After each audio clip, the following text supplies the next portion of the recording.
fausse joie pour le clan Balkany.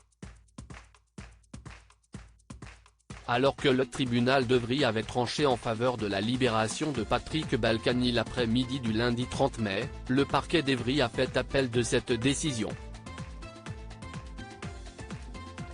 L'ancien maire de Levallois-Perret, Hauts-de-Seine, qui devait sortir de détention sans bracelet électronique mercredi 1er juin, restera finalement incarcéré à la prison de Fleury-Mérogis, Essonne. L'appel du parquet est suspensif jusqu'à ce que la chambre de l'application des peines de la cour d'appel de Paris statue, dans le délai maximum de 2 mois, a déclaré Caroline Nizan, la procureure d'Evry, dans un communiqué de presse.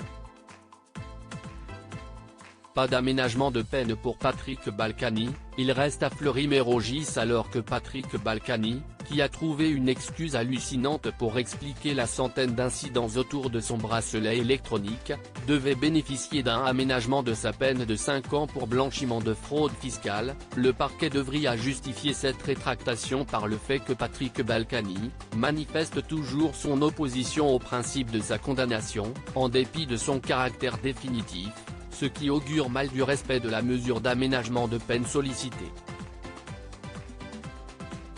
Pour la procureure d'Evry, cet aménagement de peine est de trop, en raison de fait que l'époux d'Isabelle Balkany ne justifie, au plus, que du paiement d'une somme totale de 7,000 € environ, depuis février 2022, alors que la dette fiscale dont il a la charge de la réparation s'élève à plus de 4 millions d'euros, a-t-elle déclaré dans le même communiqué de presse diffusé entre autres par la.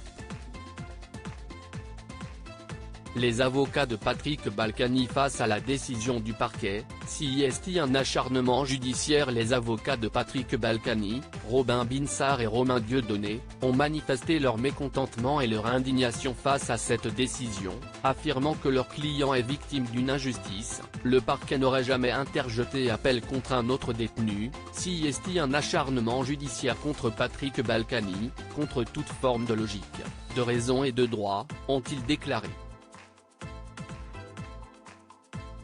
Tous deux ont déploré le maintien en détention de leur client de 73 ans qui a déjà purgé les 2/3 de sa peine.